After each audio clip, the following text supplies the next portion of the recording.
Thank you all for joining us this morning. And right about now, we'll be taking the national anthem.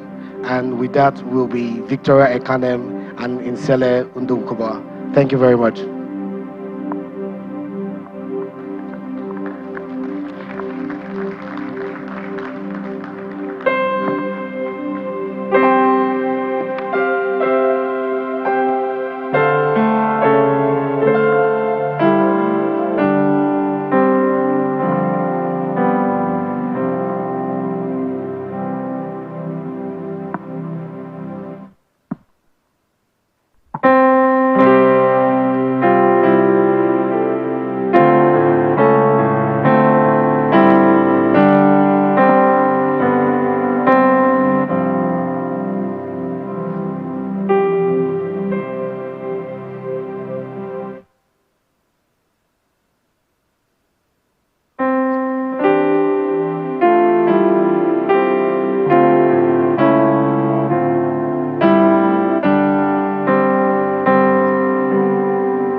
Nigerians all and proud to serve our sovereign motherland.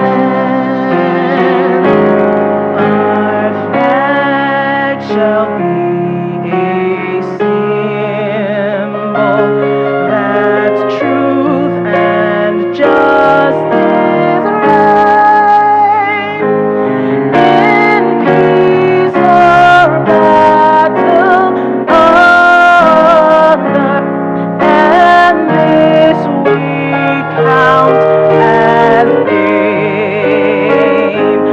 To hand unto our children a banner without stain.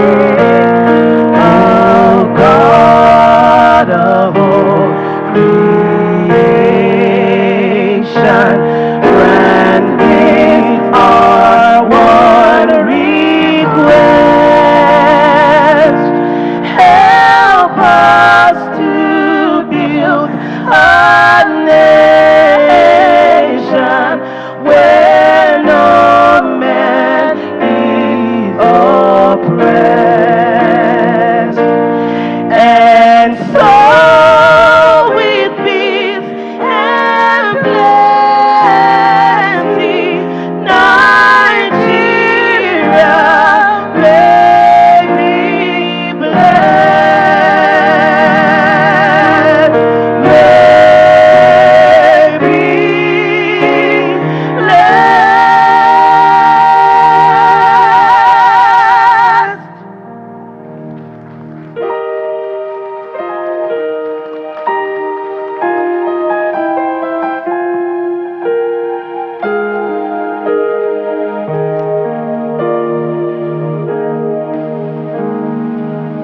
Please be seated.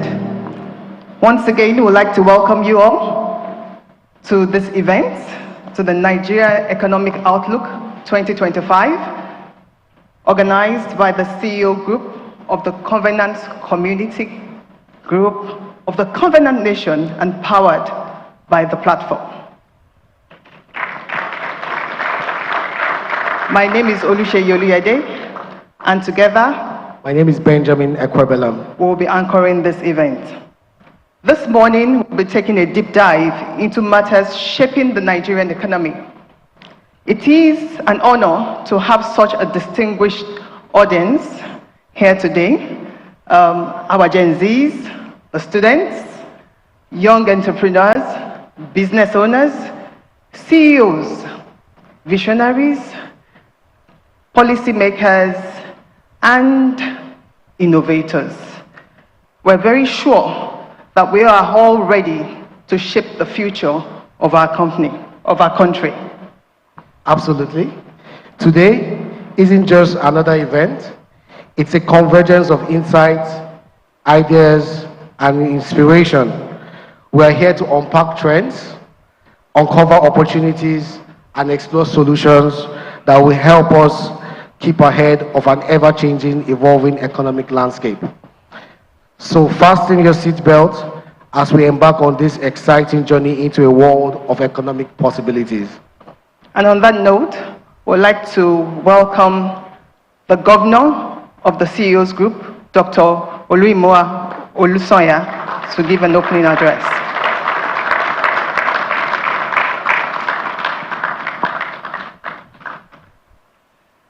Good morning, Nigeria. Thank you so much for gracing this event. We'd like to thank all our distinguished guests, starting from Mr. Tayo Uridele, the chairman of the Presidential Fiscal Policy and Tax Reform Committee, as our special guest of honor today. We thank you very much, sir.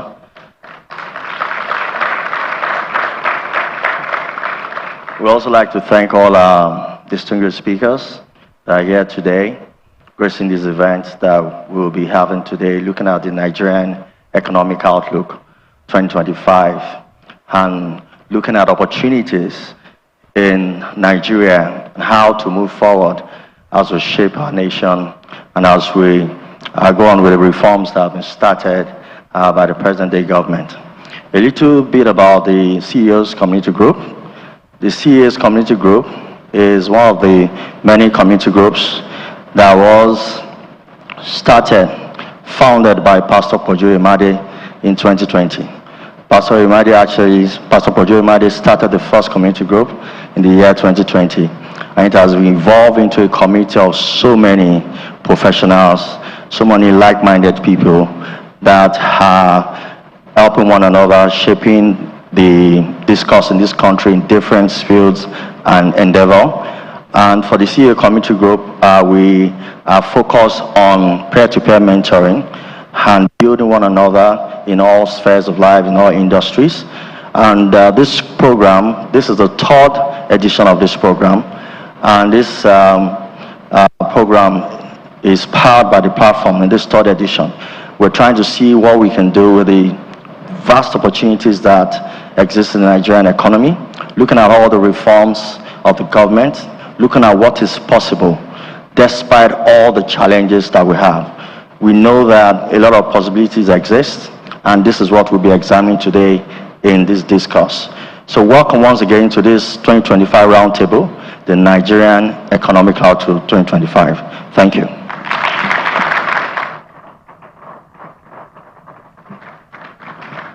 Thank you, Dr. Oluimoa Olusoya.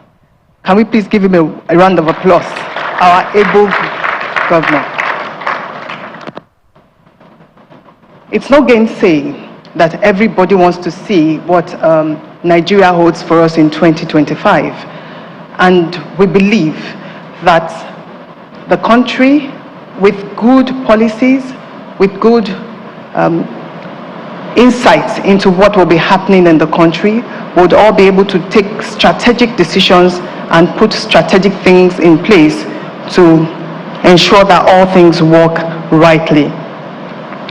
We would like to, so in that faith, we have a power-packed lineup for us today. We have the top economists, industry leaders, and policy influencers who will guide us through the maze of this data and trends that will be going on. And so on this note, we would like to introduce Mr. Segun Zaccheaus, economist, lead and partner of PwC Strategy and Practice in West Market, for the Nigerian Economic Outlook presentation. Mr. Zaccheaus lead and partner of PwC Strategy and Practice in the West Market, has over 17 years of experience advising clients, primarily in financial services, telecommunication, and consumer markets and the public sector. His expertise in financial services covers banks, fintech, insurance, capital market players, development finance institutions, and regulators. He has built deep competence in topics including corporate strategy, growth strategy, digital strategy, group restructuring, integration and separation, startup advisory and business planning, operation strategy and improvement, strategy execution and business transformation, along with macroeconomic and policy advisory. Please make welcome on stage Mr. Olusegun Zaccheaus.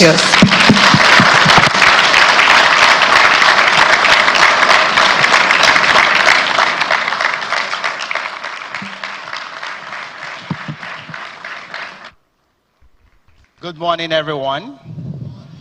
Can you hear me clearly? Amazing. Do we have the slide up?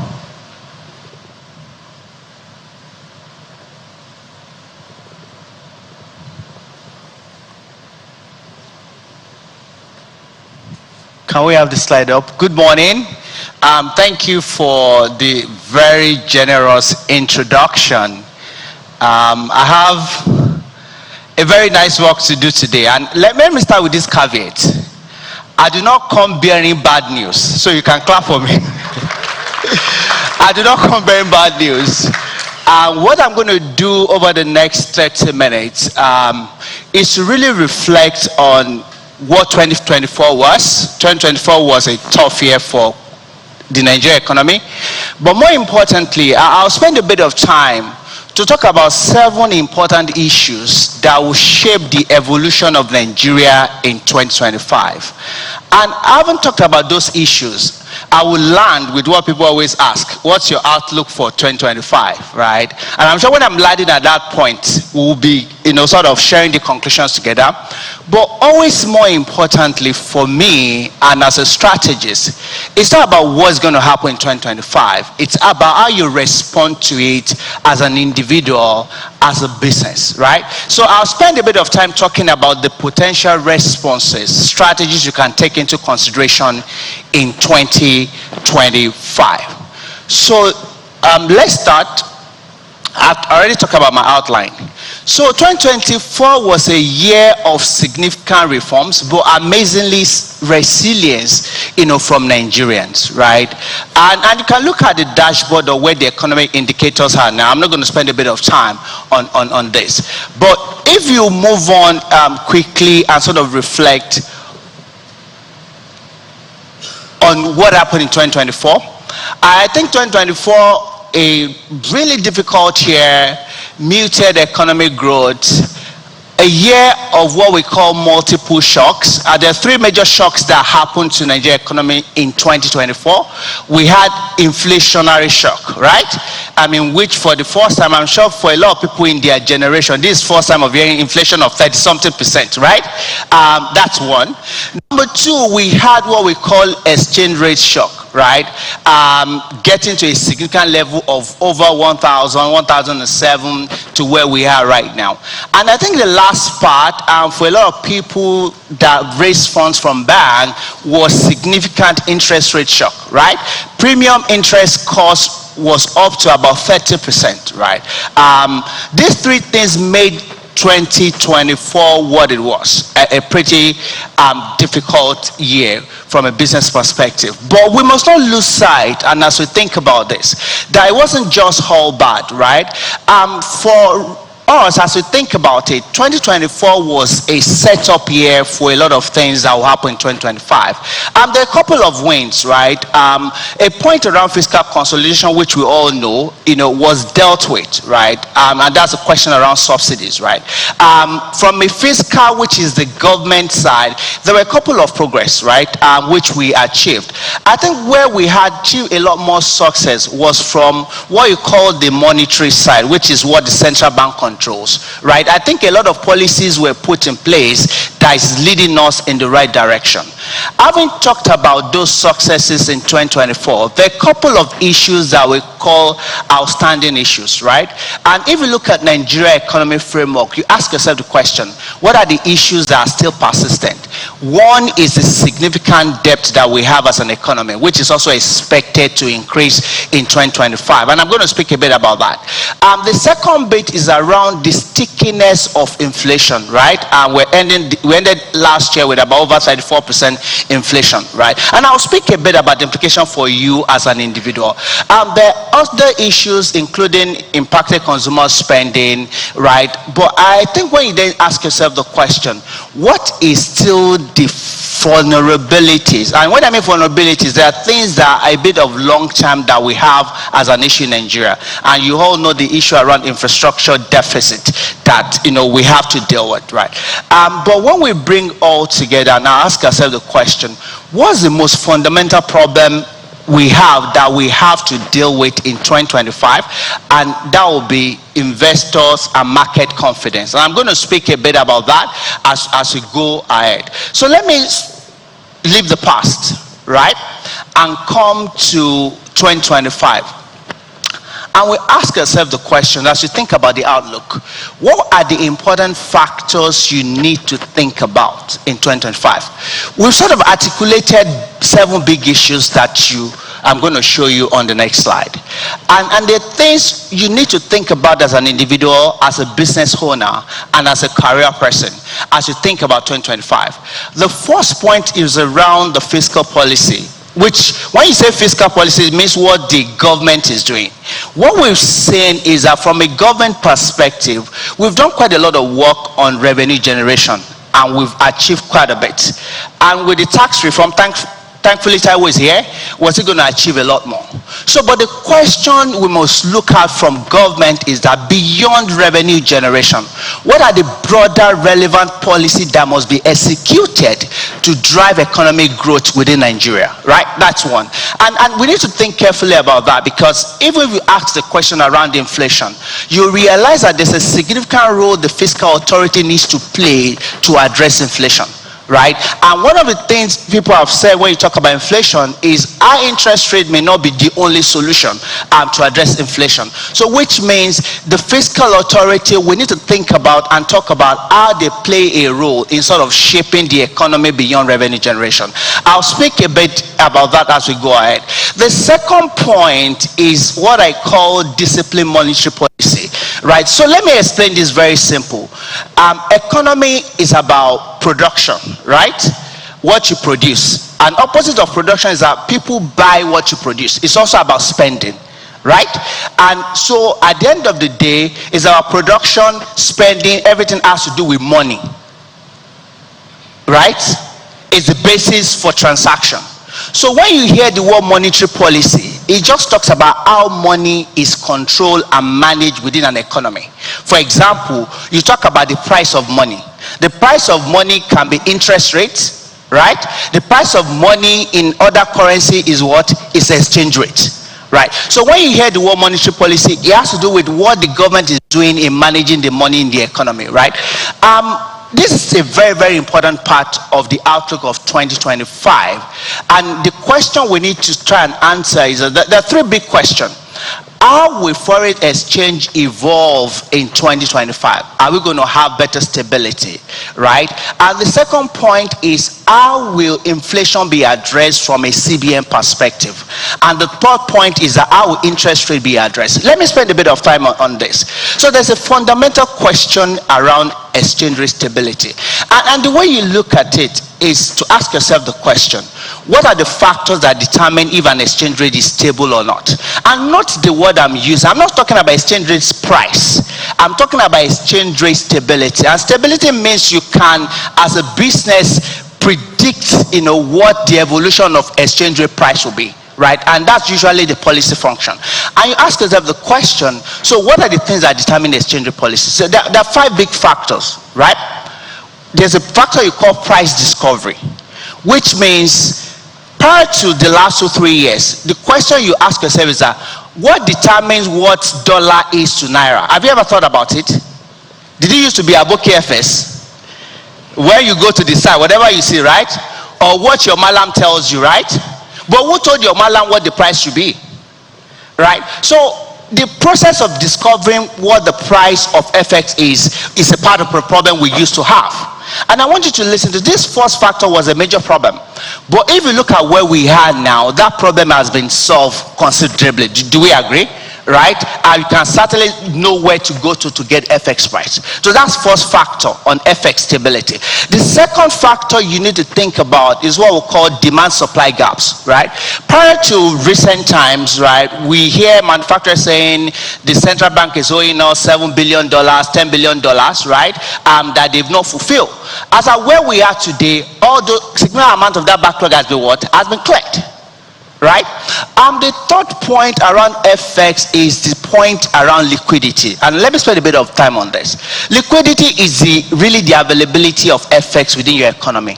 And in the long term, what determines your overall liquidity is how you export, right? Is how you earn dollars, right? Every other thing you do in between is just intermediary. So what are the factors that determine foreign exchange liquidity in Nigeria? The main factor is oil production. And if you look at the data, until recently, oil production fell as low as 900,000 to 1 million barrels per day. But guess where we are now? The latest information saying we've also almost gotten to 2 million barrels per day when you include what you call condensate. So you look at that oil production as a factor, you realize that we've gone significantly towards the positive side. Then you then also ask yourself the question, what other factor? Oil prices in the international market, right? And if you look at it, we're at relatively stable price between 75 to 80 to 90. That has gone up significantly. The third point you think about around liquidity of FX is remittances. And I'm happy we're going to talk about JAPA. Is JAPA good or bad? So when you think about remittances, you know that JAPA is what? Is good. Right? So remittances, what usually had been happening is that remittances does not go through the official channels when it comes back to Nigeria. So remittances is the money sent, from abroad to Nigeria. What you have seen has happened significantly, that has grown significantly in the past few months. Right? So when you pull all this together, and I want you to conclude with me that, look, if the factors when the FX was unstable have been reasonably addressed, why should FX rate not be stable in 2025? I'm sure you can answer that question for yourself, right? One last point is what we call the market and investor confidence, right? Which was bad, when things were a bit, murky. But now, two dimensions to it. If you look at the global investors, you begin to hear some positive feedback around our policies, etc. and all that. But when you still ask local investors, they're a bit worried, right? They've not gotten to that point of conviction that things are moving for the better. And that's where the fundamental challenge is. So when you bring me back to my point, when you ask the question on are we going to have FX stability in 2025, what's the answer? So I don't need to talk again, but there's a trick. The trick is the behavioral element of this. If investors do not build the confidence in our economy, if there's a policy reversal, right, and if speculators continue to push against our naira, we might have pressure. But the general trend that we see in 2025 is that there will be better FX stability, and some people have said within the range of 1.5 to 1.6 will maybe what we have. Obviously, this outlook is also subjected to the fact of not having what you call oil price shocks, which means if there's a significant cut in production of our oil, right, it means our FX anyway will reduce. Or if there's a reduction in price, right, it's also affected. But going back to my point on disciplined monetary policy, and from an FX perspective, we expect this to be a lot more stable in 2025. Then we move a step ahead and talk about inflation. And you need to understand the impact of inflation on the economy. For all of us, anybody that has money in the bank, that has money anywhere, that is not earning up to 34% is losing money. Do you know that? Every money, all the money you have at the back of your pillow, etc., they've lost their value. And the simple way to test is that just take the same 100,000 you used to take to Ebano last year. You realize that it gets a lot lesser And what economists call, they call something the real interest rate, which a simple math you can do is that you remove your interest rate, inflation rate from it.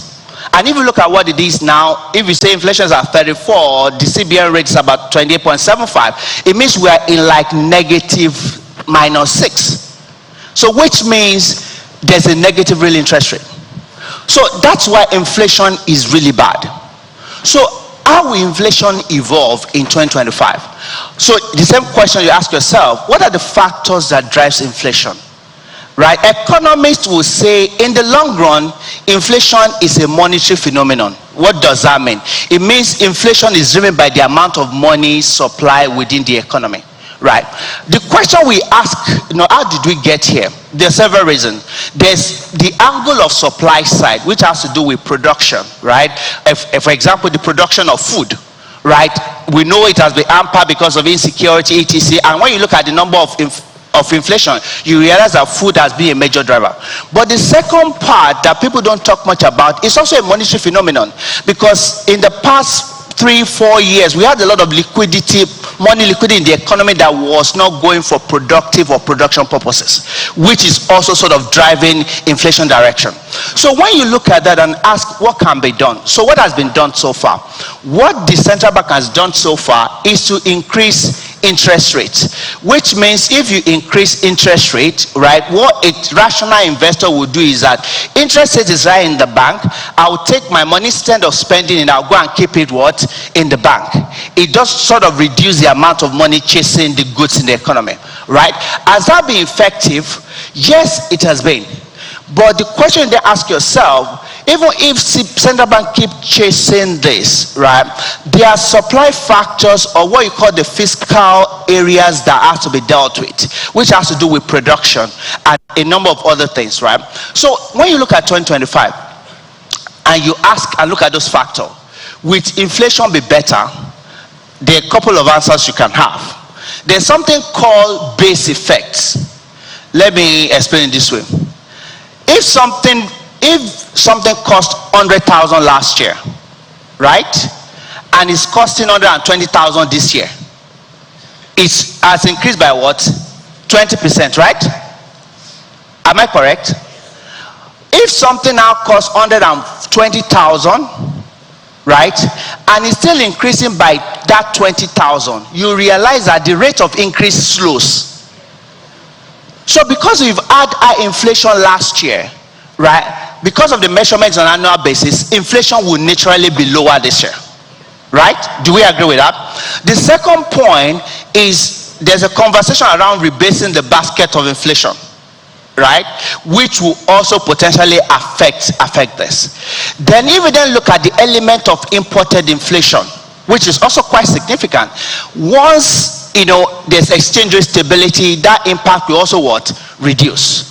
But the other factor you then need to ask yourself, telecom tariff hike is coming, which will further increase prices. Energy for all of us in band A, you know what that means. If there's any increase, it also affects. So, but when you put all this together, the answer to the outlook is that potentially inflation will reduce in 2025, but maybe not to the 18s. It will likely be in the mid-20s, right? Which is better, means we are progressing. The last one that I'll talk about, disciplined monetary policy, is the point around interest rate. Right. What do we see as evolution of interest rate? We see this follow the direction of inflation. If inflation comes down a bit, we expect the monetary authority to also be a bit muted in the level of interest rate we have in the market. That's that. Let me quickly run through the next 6 points, and let me start with the global trend as a factor to consider. Don't forget, economic or something open economy, which means we do a lot of trade with international economy. Whatever happens in the international environment will affect us. For example, Trump could affect us both positive or negative, right? So let's start. What are the key factors you consider? There are 3 broad areas to look at from a global perspective. The first one is what you call conversation around geopolitics, which means geopolitics means how do countries play politics with one another, right? There's the second point around mega trends, right? And the third point around global economy. Let me spend a bit of time on talking through each. On the geopolitics landscape, you know, there are a couple of points. There are wars, right? And we see one war ending very soon, right? Yeah, Hamas, that's gone. We don't know what's going to happen with Ukraine, Russia. I'm more optimistic that it will likely also slow down, right? So from a war perspective, we see that stabilizes a bit in 2025, right, on geopolitics. But when you talk about trade and geo-competition, we see that accelerating. We've heard about, you know, the China and US. We heard about the tariff that, you know, the new president wants to give across all the South American countries, etc. and all that. What this does is that it hampers global trade. And when global trade is hampered, it's both good or bad. It can be good in which some trades will be routed back to Nigeria if we can produce well, right? It can be bad if we lower the overall global demand. And when global demand reduces, it means global demand for oil will what? Will reduce. And when oil price reduces, it means Nigeria will what? Will suffer, because don't forget, FX is dependent on that thing that increase what? Liquidity. Can you see the connection? Right? That's on geopolitics. We expect geopolitics, we're not clear about it, right? Some good signals that you can think about when you read the news is Trump's promise to address the TikTok issues. And I'm sure if you read the news, TikTok is supposed to be banned in the US, but he's going to address it, right? And also, if you take a view that Trump is a businessman, that will also positively affect the overall geopolitics outlook more to support businesses than anything else, right? Let's talk about mega trends. There are two mega trends I'll just speak about, and they affect us. One is sustainability.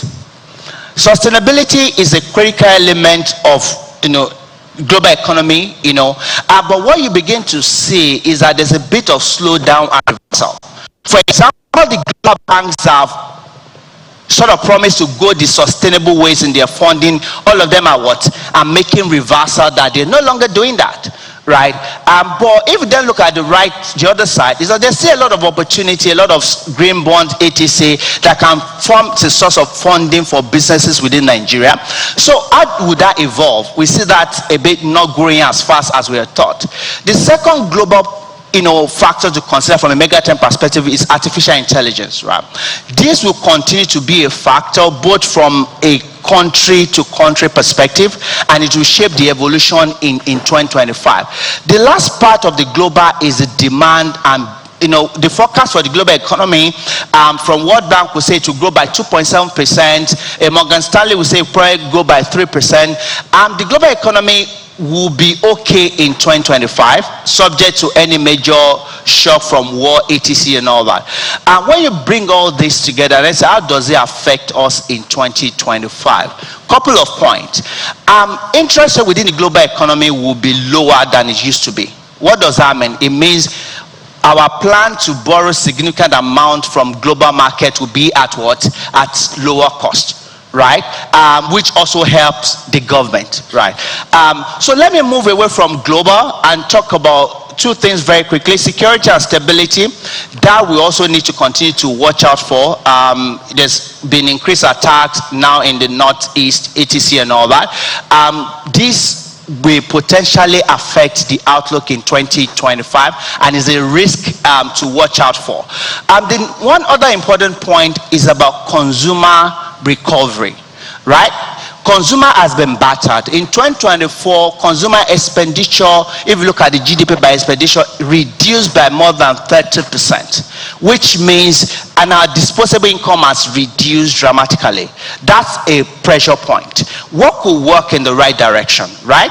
What could work in the right direction is that if you also look at the budget, significant amount is budgeted for social intervention. We're hoping that is better transmitted to the segment of the economy that requires that. If that is done, that could potentially offset or fast sort of speed up the recovery of consumer within the marketplace, right? Obviously, there's still persistent challenges with poverty, with unemployment, which, you know, we still have to deal with because it's a structural issues and will not be resolved in 2025. When you put all this together and ask yourself the question, what do we see in 2025? Just to summarize.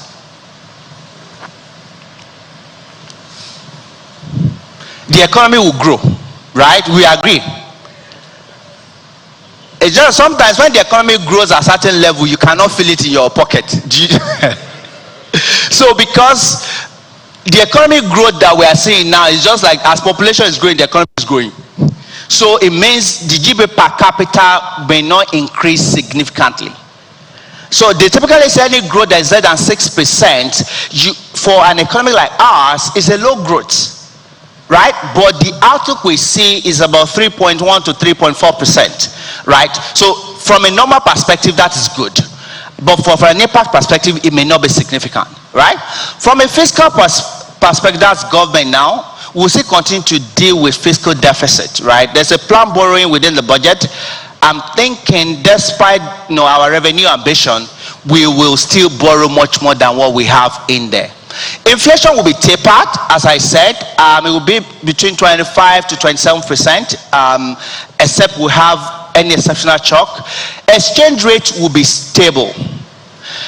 It will not be revalued. So understand so that you don't misunderstand me. It will be within a certain predictable range in which you can plan your business. So 2025, well, I'm not preaching now, right? Will be better than 2024. Oh, I'm not preaching. You don't have to say amen, right? So because it's more of recovery that we're going to have in 2025. Let me quickly talk about sectors, and I skip a bit of that. If you look at the economic sector, and if you've been hearing the story about the GDP rebasing, you realize that one area that has come in significantly is real estate. Right? Real estate is like almost like third or fourth in line right now. So in the economy, there are quite a lot of area of opportunities as we know, right? And I'll just mention a few areas I would think will continue to be significant in 2025. From agriculture perspective, area on agro-processing, because of the government focus on agriculture, will continue to be significant. Mining will continue to be a major sector, but obviously because of the capital intensive nature, barrier to entry will be high. Financial services will continue to be interesting, right? And I see a lot of bankers in the house. Technology, information and communication technology is very, very important and will continue to grow. Couple of points you must note, and I swear when you talk about AI, right? AI needs two things to thrive, right? It needs data center to thrive, right? And it needs internet capability. And if you look at the global investment, they are spending more time in investing in the infrastructure that will drive AI. So it needs data center, but data center also need energy, significant amount of energy, right? We'll see that continue to play out globally, and obviously the couple of conversations even locally around this. Manufacturing, interesting sector, a sector we need, but it's one of the most vulnerable sector to all economic vagaries. Right? It will continue to be interesting. And people that run manufacturing, I always like to doff my hat for them. Real estate, from construction perspective, real estate will continue to be an attractive area we must think about. Let me quickly land on this slide, because I've just sort of presented a view of the outlook, but it's always more important of how you respond as an individual and as a business to the outlook. And as we think about this, we've identified some big 7 things that you must think about, both as a business owner, as a career person, as an individual, as you go through 2025. And we've tried to use the word consultant, they like to use things that makes it easier. But I think one of the things we must think about strongly is how you must reinvent your business model, right? Business model talks about how you go to market, how you do your business, right?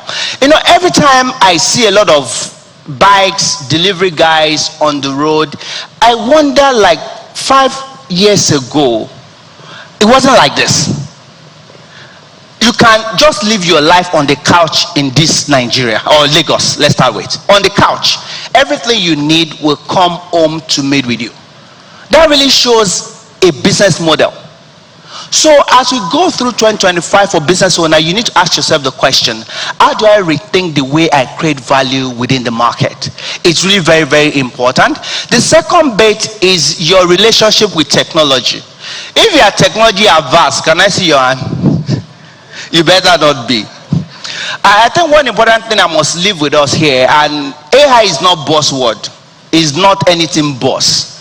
It's reality that I would like to encourage every one of us to incorporate in the way we run our lives and we run our businesses. The next phase of AI, which is the phase of AI agents, which means there are AI that can do specific tasks, and it's not far away, it's a couple of months away, right?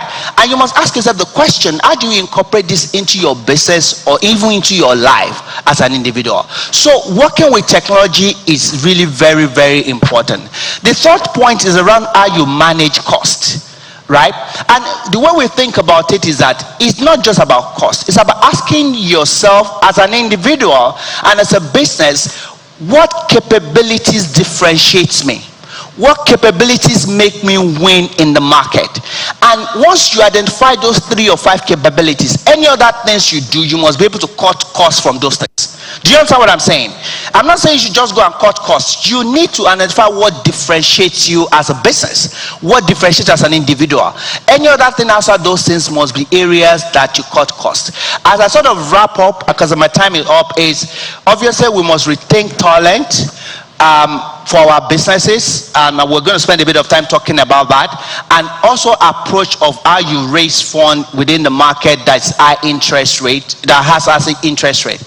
I think with these few points, just to summarize, 2024 will be a better year than 2025 will be a better year than 2024. There are a couple of factors that we'll see, but what's more important is for us as business owners, as individuals, to define and execute strategy and responses that will make us win. Thank you very much.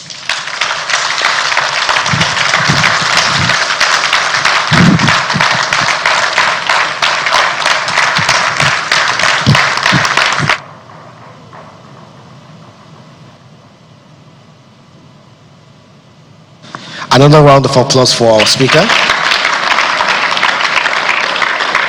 Thank you, Mr. Olusegun Zaccheaus, for that power-packed, comprehensive presentation. I hear the buzzwords, if technology is not your friend, make technology your friend. AI has come to stay. Our next speaker is someone who needs no introduction, a trailblazer in tax matters, economic strategy with a knack of making complex fiscal economic concepts crystallize clear. Please join us in welcoming for our keynote speech our special guest of honor and chairman of Presidential Fiscal Policy and Tax Reform Committee, Mr. Taiwo Oyedele. Mr. Taiwo Oyedele is the chairman of the Presidential Fiscal Policy and Tax Reforms Committee, set up by the President Bola Ahmed Tinubu in August 2023. This pivotal committee is tasked with spearheading comprehensive reforms with a focus on fiscal governance, revenue transformation, and facilitating sustainable economic growth and competitiveness. Before his current role, Mr. Oyedele was a prominent figure at PwC, where he served as the fiscal policy partner and Africa tax leader. With over 2 decades of experience at PwC, PricewaterhouseCoopers, including more than a decade in senior leadership role, he amassed extensive expertise in tax advisory, reform advocacy, business strategic consulting, leadership development, and policy decision and execution.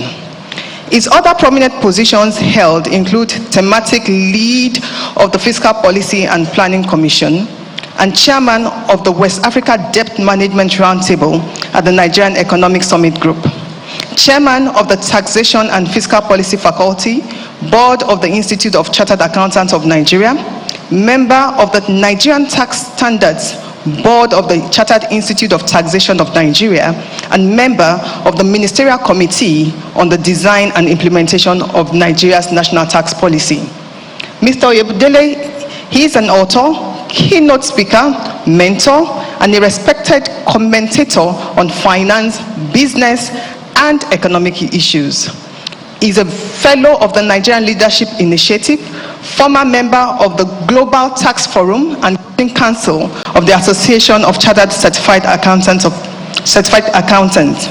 His academic contributions include serving as an associate professor at Babcock University and as a guest lecturer at the University of Lagos and the Lagos Business School.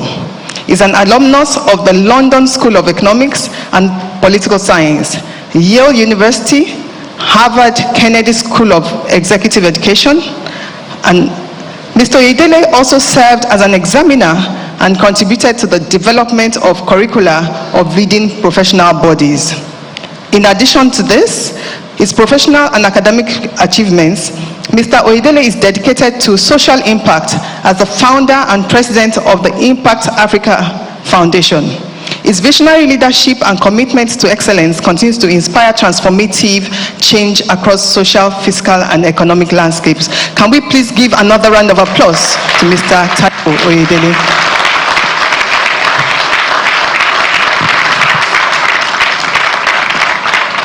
Thank you. Thank you very much. You may have your seat. Thank you and good afternoon. So I didn't know they were going to read all of that.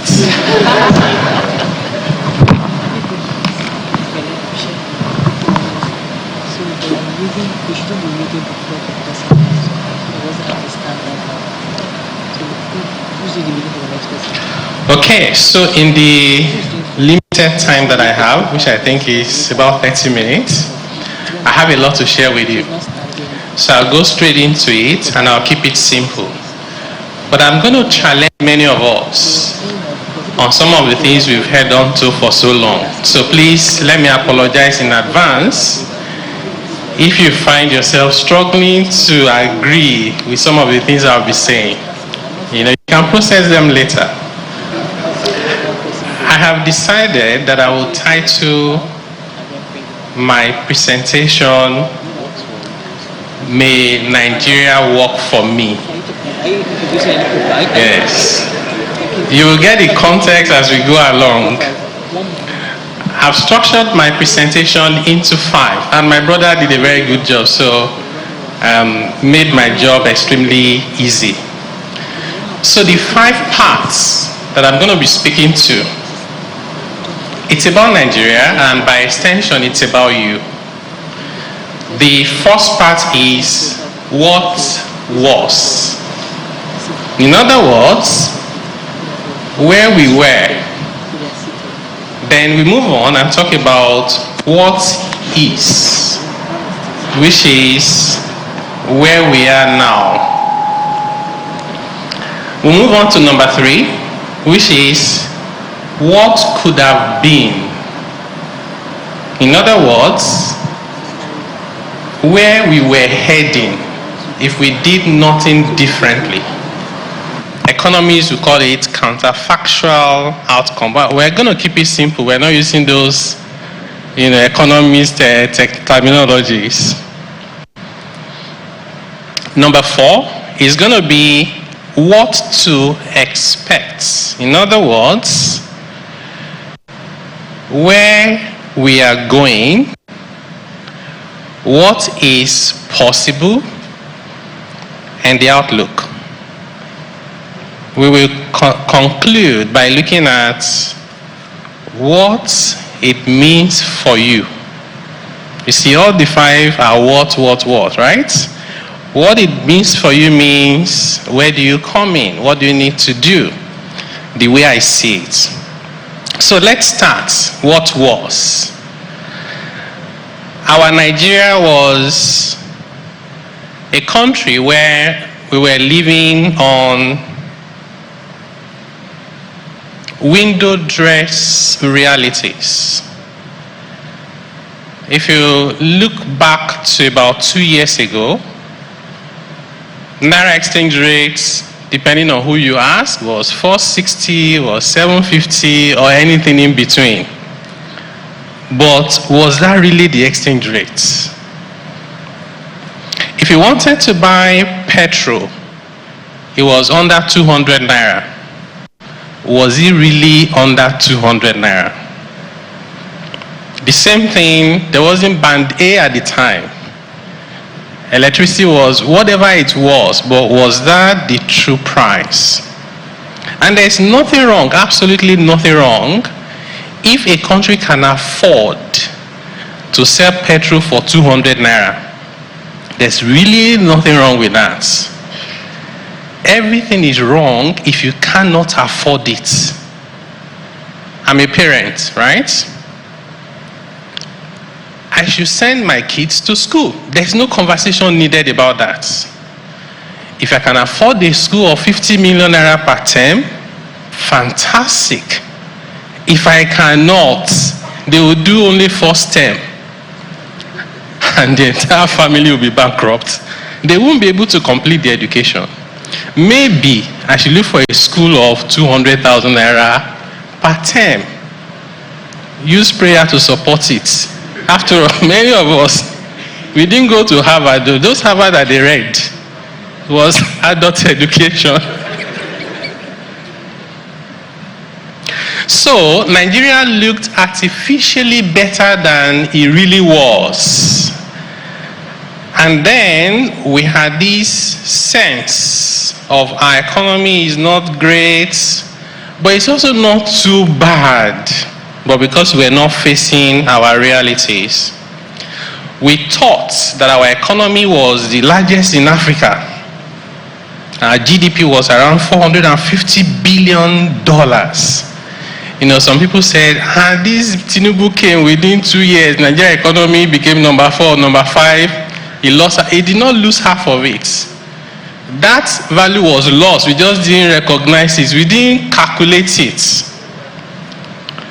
We thought our per capita income was around $2,000 per person. We have now realized it's not up to that. Fiscal deficit to GDP was rising. Nigeria spent 96%. Let's just say 100%. You know, when they taught us maths in school, they said you can round off stuff. So 96% and 100% are almost the same. Nigeria spent all its revenue to service debt. We were not paying the debt back, just to service it. In other words, every other thing we did, from paying salaries, to fighting Boko Haram, to traveling abroad and allowances, we borrowed. We were not borrowing at 1 and 2%, because borrowing has class and category. When Japan borrows, in fact, until recently, Japan was borrowing at negative interest rates. Their debt to GDP ratio is over 200%. But if, my brother, I can borrow 1 million naira from you, we both agreed that I will pay you back 950,000. You agreed, me I agreed. Why should I not borrow more? When Nigeria borrows, it's not just double digits, it's high double digits. Those were the borrowing we're using to do everything, and our revenue was just paying for debt service. If anybody was not losing their sleep with just that alone, they must be from a different planet. The outcome of what was happening to us was predictable 100%. It was a Sri Lanka waiting to happen. It was a Venezuela. There are countries where you hold money and you'll not be able to find fuel to buy. There was a time in Sri Lanka when you couldn't drive your car every day of the week. They told you when you could drive because there's no fuel. Our GDP growth rate was very low. Over the past 10 years, less than 2%. If you do it in real terms, dollar terms, it was negative. Waste and means was high. We were printing money to spend. Of course, if you were using your revenue to service debt, everything else you need to borrow, right? The borrowing capacity was limited because you couldn't borrow abroad. You know why? Because the person that wants to lend you money will say you are too risky. It's just like you are a very poor person. You walk to the top bank in Nigeria, you say I have potentials. If you can only give me about 2 million naira loan, they won't give you. They will be asking for cash flow and you don't have it, right? So, because we couldn't borrow abroad, and the capacity to borrow locally was limited, we started printing money to spend. That was even a bigger danger than anything else. Every time you print money, you know, it's simple arithmetics. If the value of everything in Nigeria was 1,000, and you have 1,000 naira, it's 1 to 1. The value has not increased. You printed 200 naira. The value of 1 naira before falls by 20% that you just printed. Ladies and gentlemen, we printed close to 40 trillion naira. Printing and the interest on it. And then we are surprised there is inflation subsequently. What else were we expecting? Human capital development was subpar. We're not focusing on education. We're not focusing on health. We are a physical people. Nigerians don't realize that the invisible controls the visible. If I commission a road, that's dividend of democracy. If I try to invest in education, skills development, innovation, I'm not doing anything. They can't see what I'm doing. Look at the reforms that have taken place in the past 18 months. They're not visible. FX is not, you can't see it. Where is the place where they did the FS solution? Where is the one where they did PMS? We had backlog of exchange of unmet FX demand.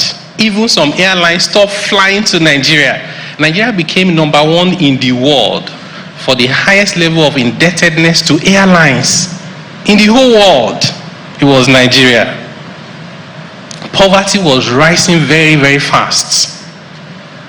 And the economy was largely distorted. If you wanted to manufacture something and you set up a factory, you need to do a lot of hard work and pray to God and face a lot of risk, and there's no guarantee you even break even. But if you are very close to someone in government, maybe CBN, you don't need to put money down. They just need to allocate $1 million to you. You don't need to pay. We allocate to you on credit. You pay by the following day or evening. Take $1 million at 460. Sell it at 750. Easily, you have made close to 300 million naira without lifting a finger. The guy that is building factory is still trying to finalize documentation for C of O for the land. You've cleaned out with 300 million. So why should you stress yourself? You then direct all your energy towards building those connections so you can make the easy money. But for every 1 naira that is made like that, it is the blood of the Nigeria economy that is being extracted. It is the seed that we should have been planted that was being eaten. We were suffocating the real sector. Many of the companies that exited, it was the closing chapter for them. It was a build-up of so many things. Anyway, I think enough said. That is what was. Now, what is? How about now? I'll be dishonest if I stand here and I say to you that it's all fine now. Of course, you won't even believe that because you're smart people. So we're not there yet. But you know what? They say it is always darkest before dawn. I personally believe, and this is based on data, that the worst is behind us. And it can only get better going forward. Like my brother Shegun said, this is not a prayer. I believe in prayers, but this is not prayers. This is telling you facts based on data, the way I see them. Why do I say that? For the first time in my adult life in Nigeria, Nigeria is carrying out structural reforms. This is when you see a house that is almost falling down and you just paint it. That's what we're doing before. This time around we said, let's break down, pull down the walls and rebuild the foundations. That is structural. Do you know how many times Nigeria removed fuel subsidy in the past? I've lost count. I don't know anybody here who knows how many times since independence we had removed fuel subsidy. Why is it that it's always coming back? Does it have 9 lives? It was because we thought we removed subsidy, but we knew we did not. You can only remove subsidy when you set the market structures for price determination. If that structure has not been set, you know what? Even when the president said May 29 subsidy was gone, we didn't set that market mechanism, was not set. So people started looking at the price. NNPC will say, don't worry, that's not the price. NNPC will say, the price is this. NNPC was setting the price of PMS. Before we could blink, subsidy was back. And the other thing about this subsidy is that the level of fraud and corruption inside it is better imagined. Because the incentive for fraud is so huge, there's almost nothing else you could do but to remove that subsidy. As painful as it has been, I believe that it is the necessary decision that we eventually took as a country. And we can now say that for once, subsidy is gone. I'm not sure I'll be very popular with these words I'm saying, but it's good that this is being recorded. Maybe about 2 years later, some people will watch it and say yes. Now, I'll tell you, in terms of what is, 3 things that stand out for me. One of it is economic stability. Okay? You know, stability does not mean that you are in the place you want to be. It means that you stop going up and down, because not knowing whether you're up or down in itself is stressful and it can be painful, right? Market confidence is returning. Do you know that one of the indicators is when foreign portfolio investment is coming? It's an indicator of confidence, but short-term confidence. But it is confidence. When foreign direct investments start coming in, that is long-term confidence. But you know what? Locally within Nigeria, there's a measurement. It is the capital market. The capital market is not stupid. When you pay for the price of any shares in the stock market, you are not buying today, you are buying tomorrow. That is why Tesla, for example, the profit they are making, in fact, Amazon made losses for only God knows how many decades. And their share values were going up, right? Nvidia started making profit not long ago. So people were buying tomorrow. So people are seeing tomorrow.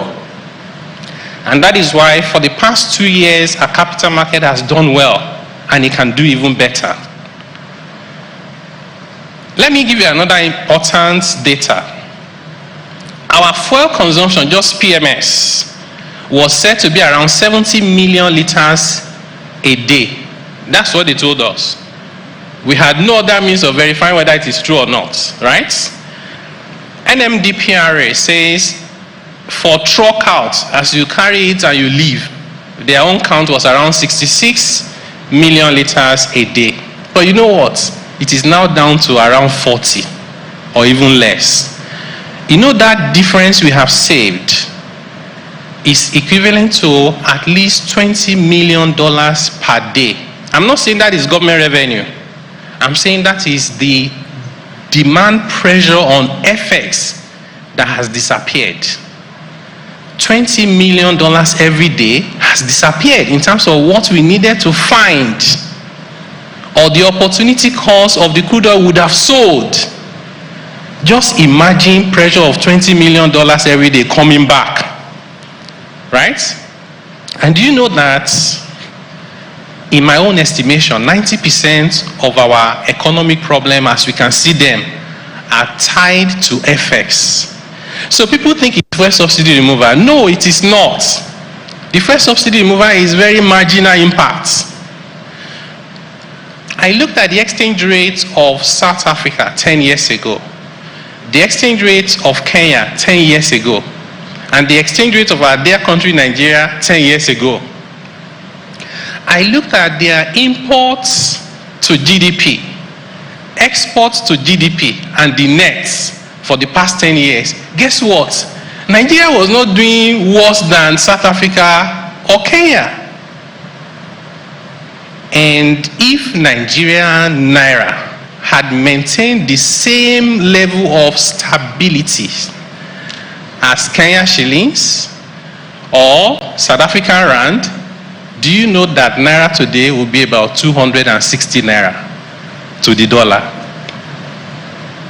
Don't do any magic, just the same level with your peers, who's there. But why is it? Imagine if Naira were to be 260 to the dollar today. Even PMS itself, it will respect itself, it will be around 200 and something. Band A, nobody will complain about Band A. Inflation will not be 34%, right? So why is it that Naira is 1,500 and something? You know what I found out? My brother answered part of the question, but that is the official part. The official part is level of supply and demand. I just told you now that our supply and demand is no worse than Kenya and South Africa, right? People will say Nigeria is heavily import dependent. It's a lie. Import to GDP is under 20%. Most countries, including Africa, they have, even China that is producing for the world, it's more than that. I'll tell you the biggest problem, and we need to be honest with ourselves. Nigeria's biggest problem with FX is not the supply of FX. It is the illicit demand for FX. If I want to be politically correct, I'll say discretionary demand for FX.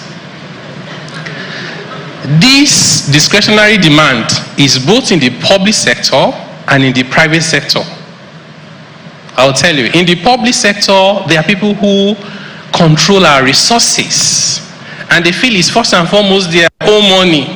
For the time that they're there, they collect those monies and they're chasing dollars to buy.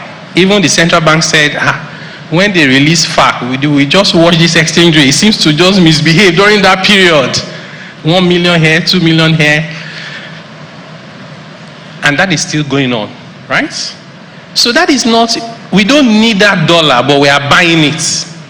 That's an artificial demand, or put differently, discretionary demand. The bigger the size of corruption, the bigger the impact of that discretionary demand. But you know what? It's happening also in the private sector. It is not the ordinary man on the street. So many of them have not seen a dollar banknote before in their life. Majority of Nigerians have not seen dollar banknotes before, ever. But the elites, high net worth individuals, the super rich, and some middle class, there's a self-fulfilling prophecy when you think that Naira will lose value. You're converting all your savings into dollars. The domiciliary account balance has increased by more than $6 billion in the past 18 months. The balance is over $30 billion. I was with a billionaire during the Christmas break. And he said to me that, Taiwo, you know this problem is a big issue that you guys have to solve. I said, tell me more about it. And then one thing led to another. He said to me that, do I know that, he needed 50 million. You know the kind of money rich people need. He said he needed, he needed 50 million Naira, and he did not have Naira, right? Because he's converted everything to dollars. He called his friend. The friend said, me too, it's only dollar that I have. I said, sir, how are we supposed to solve this problem? It is all of us together.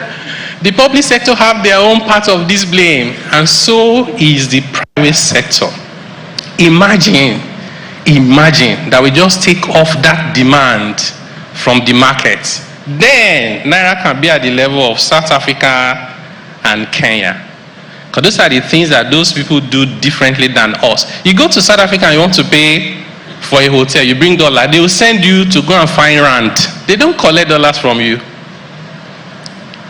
Anyway, so I was talking about stability. So we expect stability in terms of where we are now. Then we expect growth to start setting in. And I'm not talking about 3% growth It needs to be more than that, and more importantly, it needs to be inclusive. Because if two sectors are growing and they outgrow the other sectors that are not growing, you say the economy is growing, and that's the danger of averages. When you say inflation is this, right? Inflation is 34%. But there's someone that the entire household income, they use it to buy food. And food inflation is 100%. Their own food inflation is not even the food inflation that everybody is calculating. They always buy just Gari and yam. Gari and yam have gone up by 100%. Their own inflation in their household is 100%. They're not interested in MBS data. There was a book I read that says, there was this analogy I like a lot. The danger of averages was the point about it, not the title of the book. It says it's like a man lying down. Half of his body is inside the freezer. The other half is inside the oven. And the man says, I'm fine. He will not be fine for too long, right? The average of the oven and the freezer looks normal, but neither of them is okay for any human being who wants to stay alive. So while the averages are okay for general information, policymakers must pay attention to how they affect households, because everybody has their own realities. So growth also means, because we have eliminated distortion, instead of trying to have connection with CBN governor to get $1 million to round trip, I now will channel my energy to how do I build something of value, and that's good for the economy. We have human capital development, NEL fund. People underestimate the impact of NEL fund. In my foundation, one of the things we do is to sponsor indigent kids to school. And I've seen families where they couldn't find 3,500 naira, and they sent the boy home.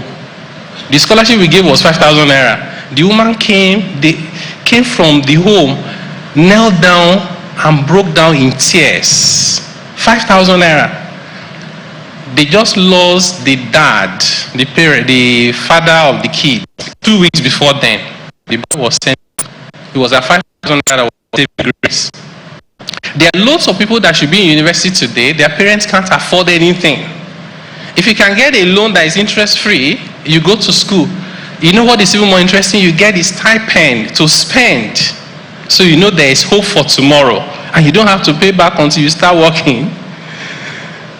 And that also includes skills development. Government can use that to even redirect people towards degrees that are useful. Some things we are learning in university, even us, we don't know what it means. And I don't want to be condescending on anyone, so I won't give you any examples. But I'm sure you can think about one or two. We can pay teachers well. I'm a lecturer myself. I lecture in 3 universities. I usually don't collect their money because the money looks like an insult. A professor is being paid 400,000 naira a month. If your body is in school, your heart, soul, and mind cannot be there.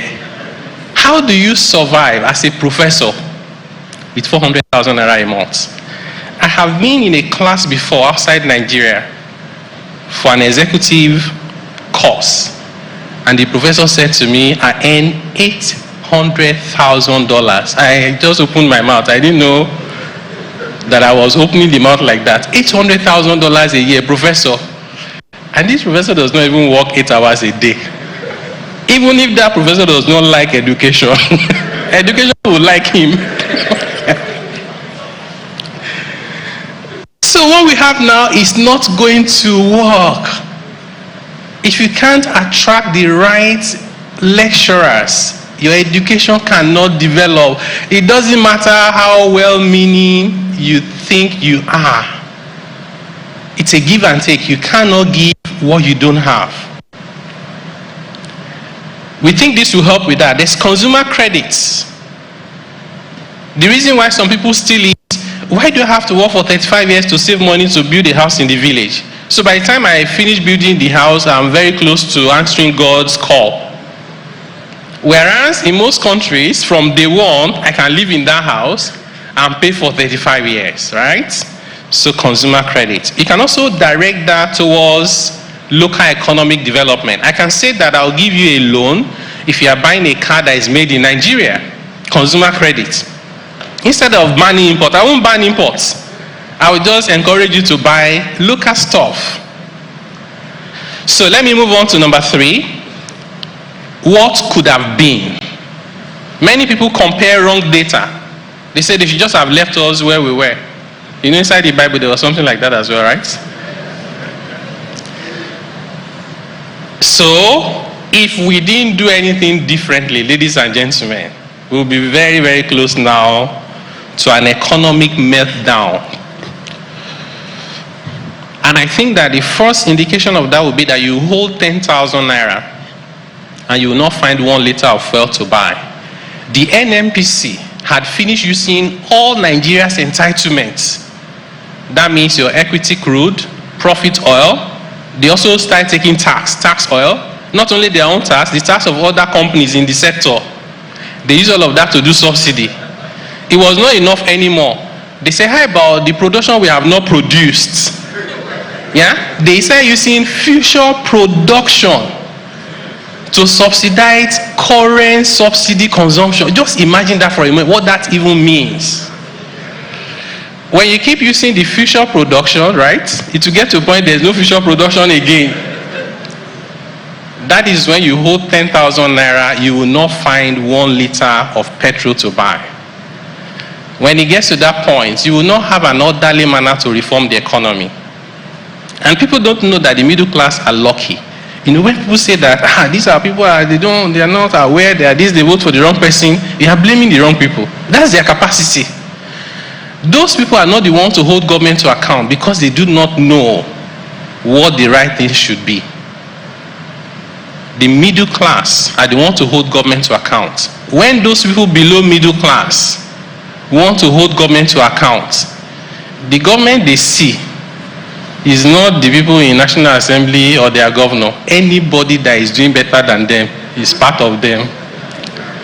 So they hold government to account by burning down everything on their parts.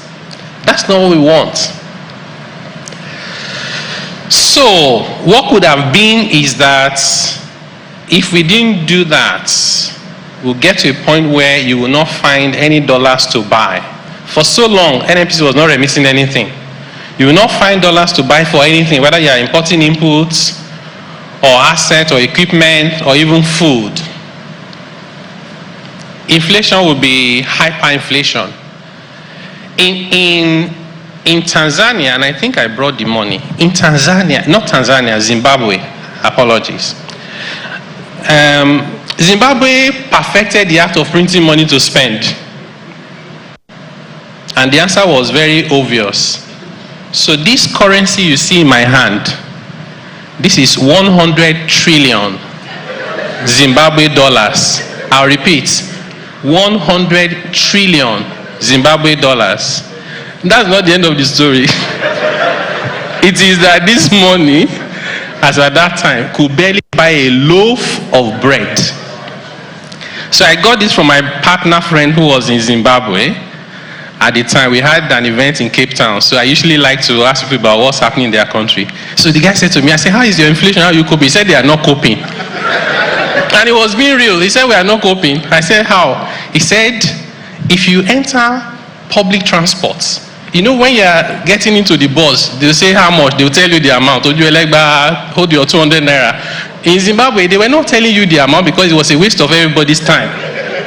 The amount when you get on the bus is different from when you are getting down. So we tell you the amount when it's time to get down. If you don't come down quickly, we hold you back because the price has gone up. And I'm not joking. I'm not joking. The percentages were no longer 1 trillion percent. It was more than 1 trillion. 6 trillion percent was their inflation. They were collecting audit fees with goats. In fact, there was a woman who wanted to pay school fees, went to school to ask for the school fees, ran back to carry the goat and she got back, the amount has gone up 2-fold. So, you know, it was not surprising when they had to discontinue with their currency. It wasn't working. That is the danger. You don't do the right thing at the right time. But you also know that this where we could have been, people misanalyze it, and sometimes we use wrong data for making decisions. If your diagnoses are wrong, your prescriptions will be wrong, and the solutions will not fix the problem. In fact, you end up creating more problems than before. And some of these issues is people will say, there's excess money supply, and I'm saying it's wrong or right. But if you put it in context, like cash in circulation is 4.something trillion in an economy of 260 trillion. Look around the world, what's the percentage of cash in circulation? We should be praising ourselves instead of beating ourselves up. People will say everybody has jackpot. No. You look at the data, Nigeria is not even top in Africa, including everybody that has been abroad ever. And people that just joined them, Nigeria is not even up to average. It's below the global average. People will say that government is too big and we need to cut it down. I said I'm going to challenge some of your thoughts. Do you know that the size of the public service in Nigeria, everybody employed by government, MDAs, local government, state government, federal government, is under 5 million. In the US, the number of public servants, people employed by the government, is over 22 million. The US is 330 million people, we were 240. They're not even very far from us. If we prorate, Nigeria is supposed to be around 15 million, isn't it? So the problem with Nigeria's public sector is not a size problem. It is an efficiency and productivity problem.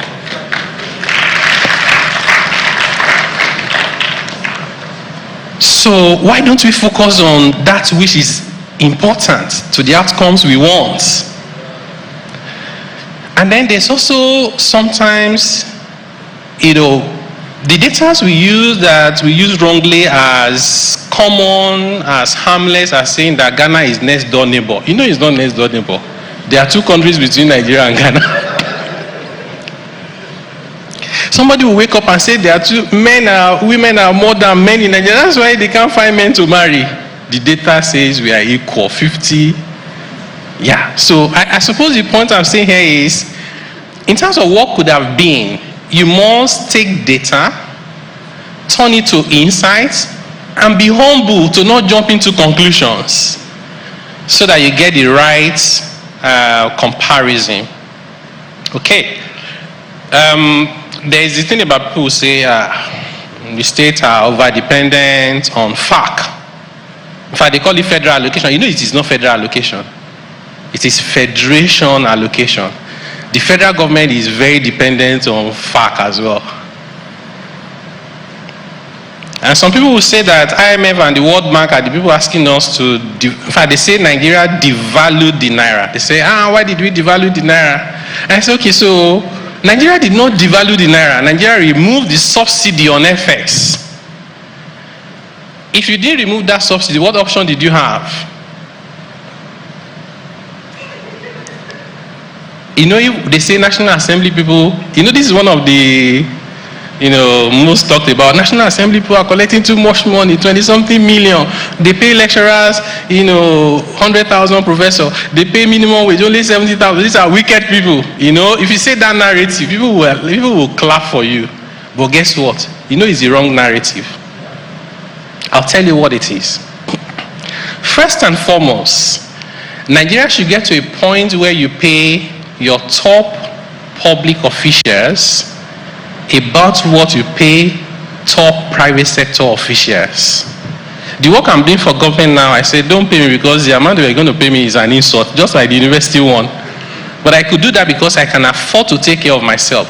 Imagine that I have so much to give to Nigeria, but I have no money to take care of my family, right? The government's money cannot sustain my quality of life.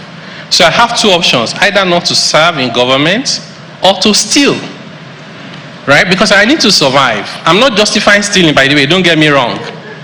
But Nigeria must get to a point where we stop saying narratives that are moving us in the wrong direction. There's no way the president should earn less than a bank manager.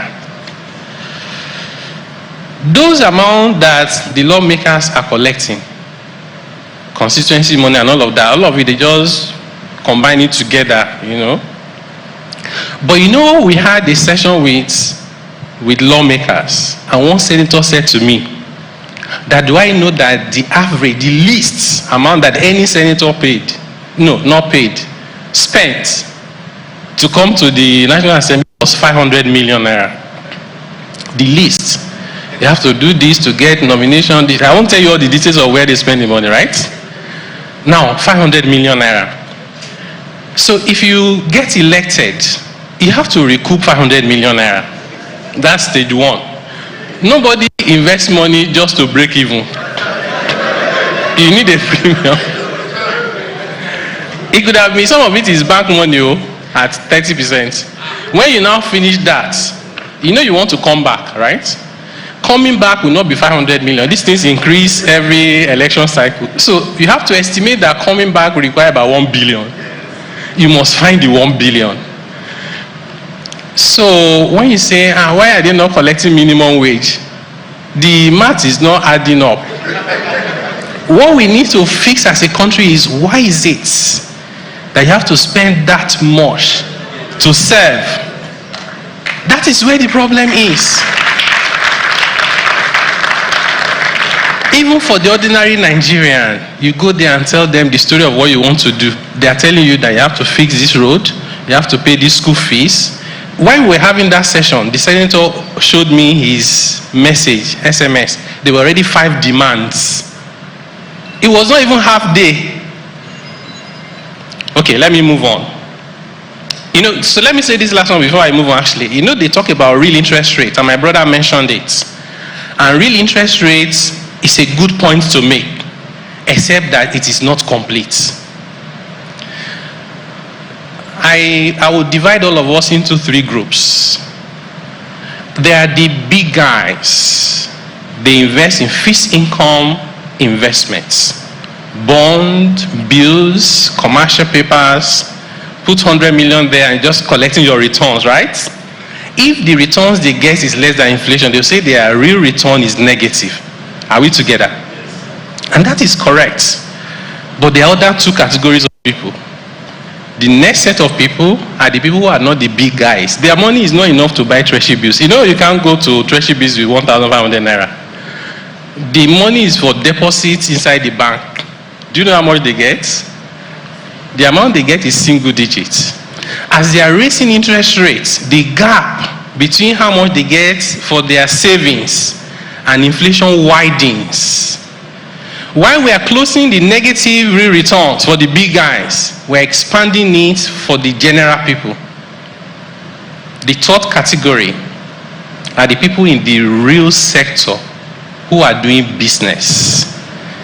Every time you raise interest rates to the manufacturer, the cost of financing their working capital has gone up. The purchasing power of the customer has come down. Their profit margin has been squeezed. Their returns has just reduced. Their own negative real returns has been expanded. That is why today manufacturers have over 1 trillion naira of unsold inventory. The same manufacturers that have reduced their capacity utilization, so they are producing less and they have more unsold. So while we are balancing real returns, I suppose my message here is, let's balance it for everyone. So the next one is what the outlook is, and I'll try and quickly wrap up. In terms of the outlook,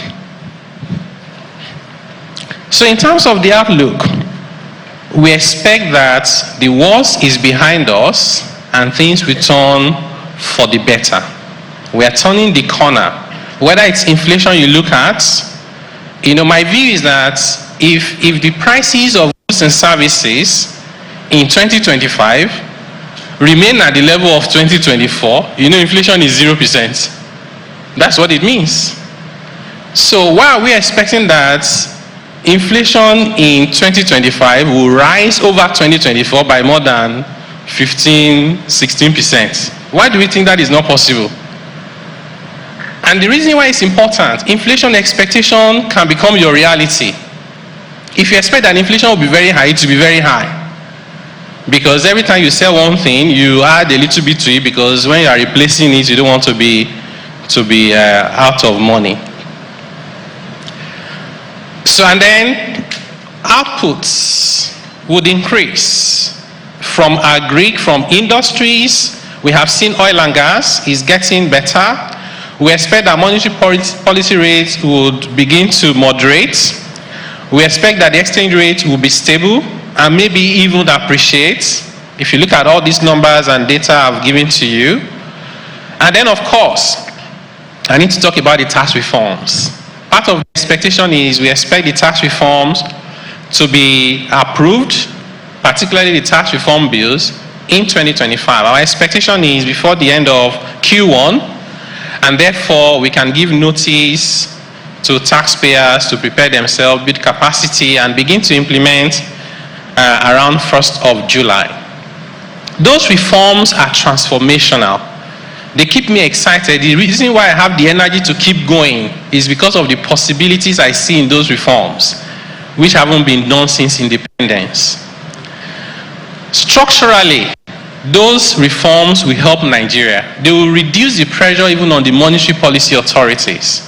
There are provisions in those bills to help with naira stability, to help with ensuring that we do not have that premium between parallel market and the official market. If I say to you that in Nigeria today, Nigerian businesses are being asked to pay levies and fees and taxes in dollars, worth over $3.5 billion a year. Who does that?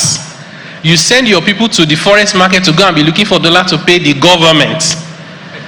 It does not add $1 to your supply, but it adds $3.5 billion to your demand. We are fixing that. That's pressure off the market. So essentially, the way we look at those reforms are that if you want to run a car race and you have the 1960s 504, and that's Nigeria, and you're in that race with other countries, Bentley, Ferrari, and then this guy with the 1960 car says, I'm very prayerful, I believe in God. It will not work.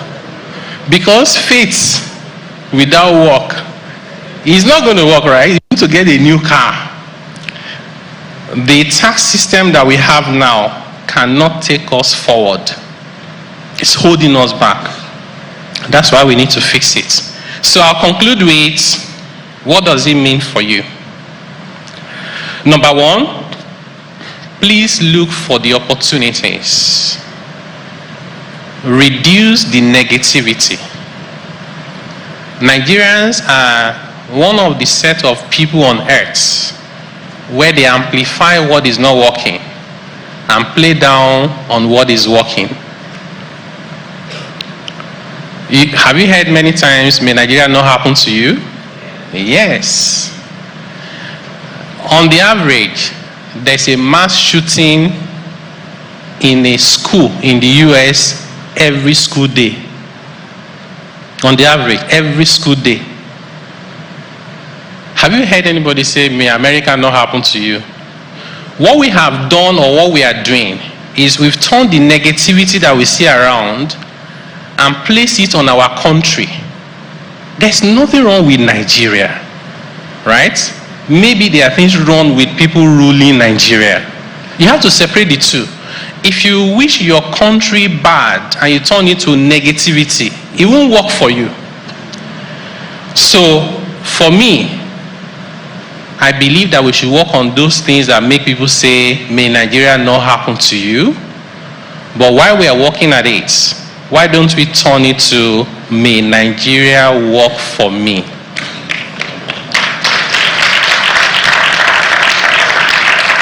So let's turn those negative energy to positive energy.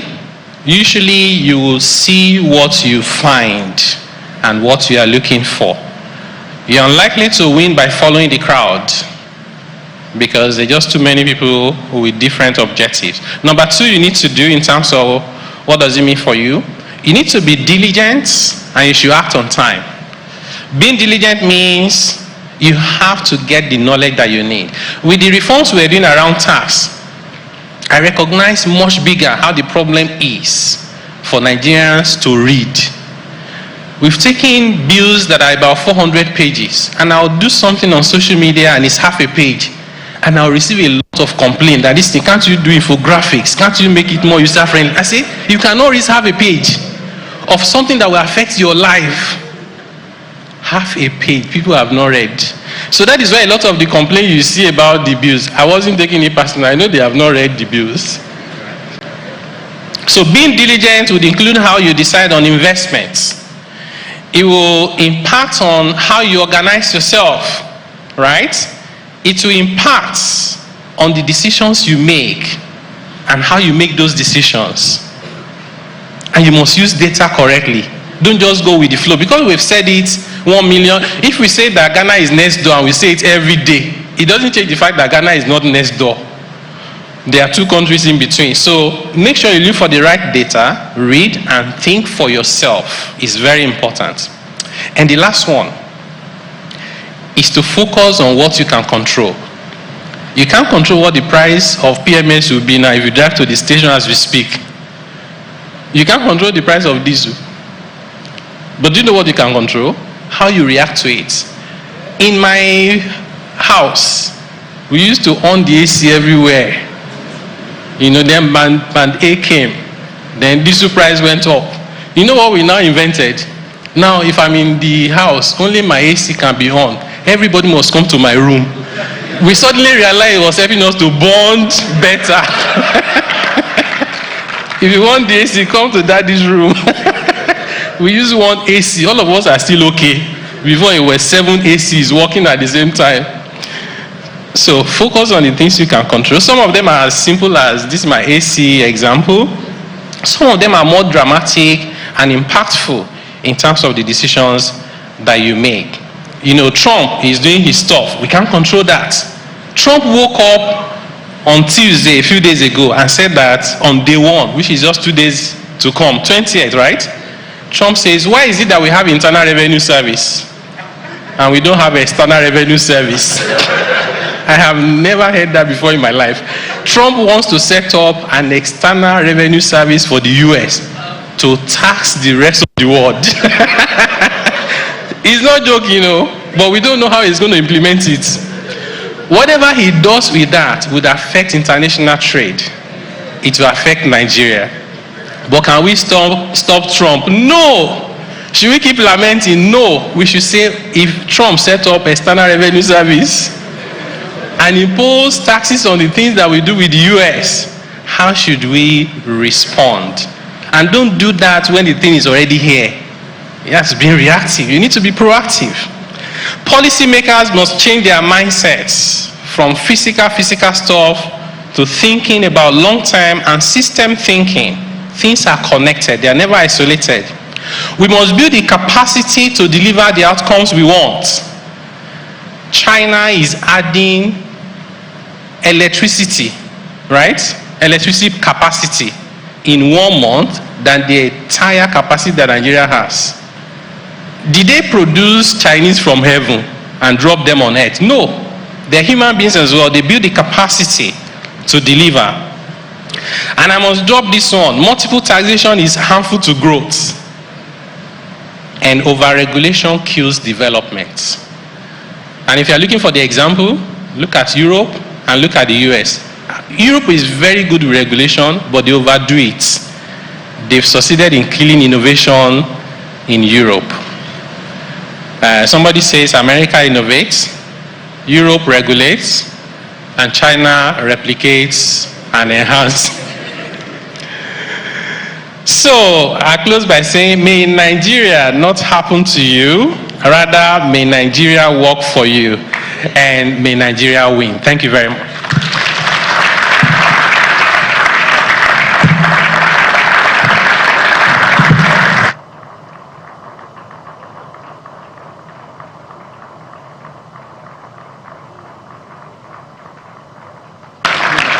Of applause for our speaker.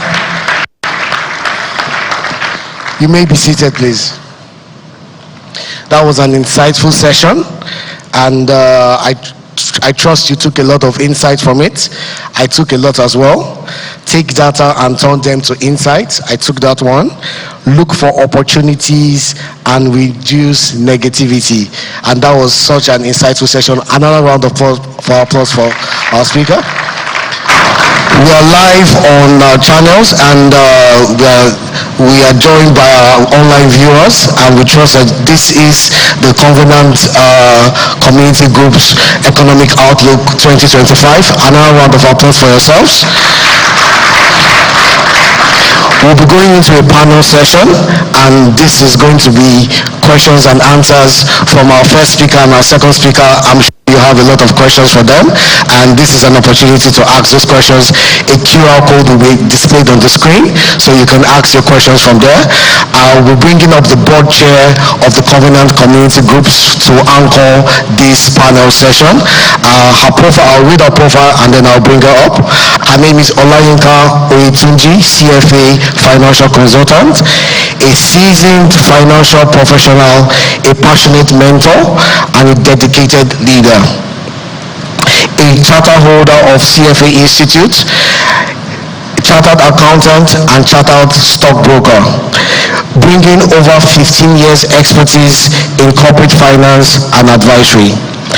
Olayinka is the founder and convener of CLEAN, a mentoring and networking platform that leverages storytelling to inspire, empower individuals. She also actively contributes to her community through the role of the chairman of the board of Covenant Community Groups and a volunteer of Gender Diversity Community of the CFA Institute and Society of Nigeria. Right now, we'll be bringing up Mrs. Olayinka Oyetunji to anchor this session. Thank you very much, ma'am.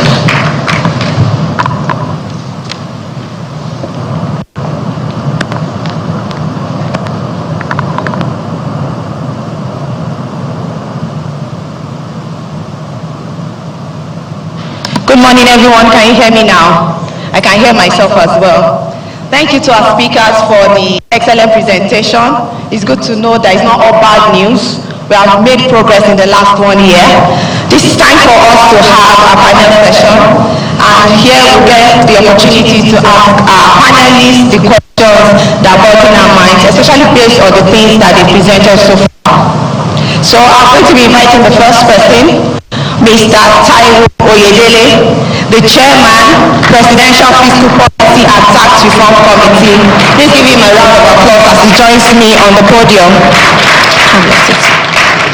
Thank you, sir. The next person is Mr. Olusegun Zaccheaus, Economist, Lead and Partner of PwC Strategy and Practice in the West Market. Please give him a round of applause. Thank you, Mr. Zaccheaus, for breaking down economic terms to something that, the layman can understand. And the last but not the least is Mr. Busiayo Layade. I'll read his profile briefly as he joins us on the podium. Busiayo is a graduate of University of Lagos, where he bagged a BSc in Finance. He's a fellow of both the Institute of Chartered Accountants of Nigeria and the Chartered Institute of Taxation of Nigeria. He's also an alumnus of the Lagos Business School after completing his executive MBA course a decade ago. Please give him a round of applause. Over the past 2 decades, he has worked in different capacities, culminating in his attaining the roles of Finance Controller to Chief Operating Officer, during which he has overseen reporting to budgeting, internal and external auditing, and operations management. Thank you very much. We'll now go into the panel session.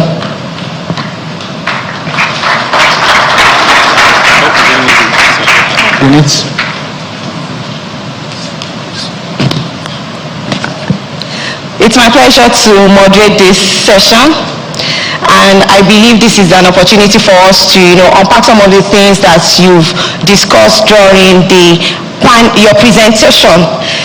One of our goals for this session is just to have an engaging dialogue and find economic opportunities in which our country can achieve long-term growth and sustainability. And I'll start with asking you a few questions, and I believe that the audience that are online and here as well will send in their questions as we progress. So my first question is to Mr. Oyedele. Your committee oversees the tax reforms, whereas the FIRS and LIRS oversee the administration of tax in Nigeria. Can you tell us how the committee will work with these agencies to ensure that Nigeria derives the benefits of the tax reforms? Yeah, thank you very much. So clearly, the work we are doing is policy, really. So which means your policies are meaningless if they can't be implemented. So with this in mind, from day one, we have, in fact, the largest group represented on our committee are the Joint Task Board members across the 6 geopolitical zones and the FRS, Customs Service. So they are part of the designing process. In addition to that, we are working with them in terms of capacity building, because once these bills are approved, the system will be very different from what it has been. Even professionals in the room and online and those watching us on TV, if you're an accountant, tax practitioner, you have to go back to school. Lawyers, you have to go back to school. Not really physically going to school, but you have to start learning all over again. And for me, it's an exciting time to be alive, because it means more opportunities for us, not only as individuals, but also for our country. So we indeed are mindful of this. We're working with them, they're working with us, we're together on this journey, and then we know that we'll get there. Thank you. All right, thank you very much for that, Mr. Oyedele. The second question for you, sir, before I move to Mr. Zacchaeus, is there's a lot of misinformation on the tax reforms. And of course, you alluded to that during your presentation, that Nigerians don't read. Everybody thinks that we'll be paying more taxes, whereas, it's that low-income earners are expected to pay lower. Can you tell us how the tax reform, affects everybody, both the low-income earners, middle-income earners, and high-income earners? Yes, so I would admit that a lot of maybe not a lot, but quite a number of issues around the reforms are technical.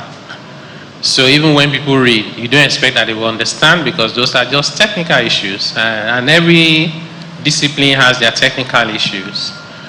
So for example, just saying an item is VAT exempt, and you into VAT zero rate, it's not a straightforward thing. You can't just read it and then understand what they're saying, right? People will tell you, why are you confusing us? You said there's no VAT before, and you now said the VAT is zero. So what have you done differently? Whereas, just this example I gave you alone is a world of difference between what we do currently for basic consumption like food, like education, like health, versus what is in the bill. And the fundamental difference is that the person producing the item, if I say bread is exempt, it means that when you are selling bread, don't charge VAT, right? And the bread is 1,000 naira per loaf.